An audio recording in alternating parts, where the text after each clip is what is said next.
Comme tous les joueurs, ils ont été attirés par l'appât du gain. Et comme presque tous les joueurs, ils ont quitté la table en ayant perdu beaucoup d'argent.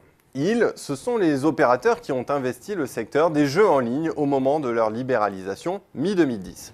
Ils étaient alors 36, ils ne sont aujourd'hui plus que 20.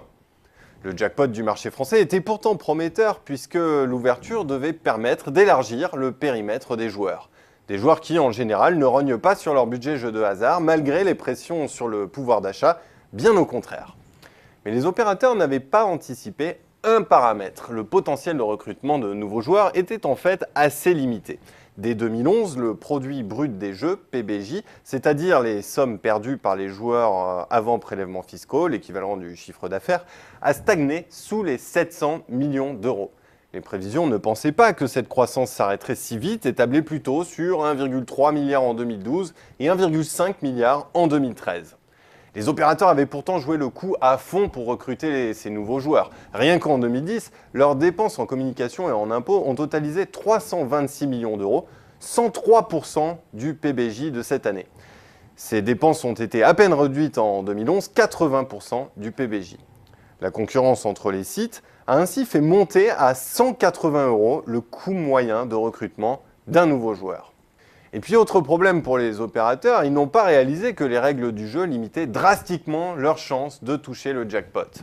Il y a d'abord la fiscalité lourde qui plafonne le taux de retour, c'est-à-dire la part d'argent remise au pot pour les dotations des gagnants, à 85%. À l'étranger, ce taux oscille entre 90 et 96%. Conséquence, entre 15 et 30% des mises des joueurs français sont aujourd'hui captées hors de l'Hexagone. Les joueurs français peuvent notamment avoir la tentation d'aller parier sur le sport à l'étranger, surtout s'ils veulent miser sur le nom du premier buteur d'un match ou la minute du premier corner. Ces paris, dits paris spéciaux, sont interdits en France, tout comme ceux sur certaines disciplines comme la gymnastique.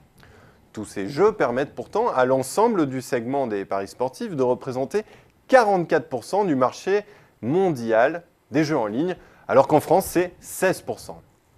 Résultat de toutes ces contraintes, les opérateurs sont de plus en plus nombreux à abandonner Plumet.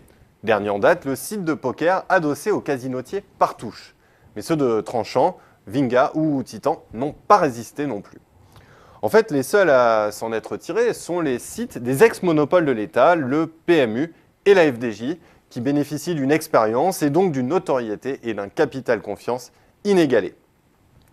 De quoi rappeler aux nouveaux opérateurs que dans ce business particulier des jeux en ligne, comme dans la salle de jeu, c'est toujours la banque qui gagne à la fin. Et quand on parle de jeu, eh bien la banque, c'est l'État.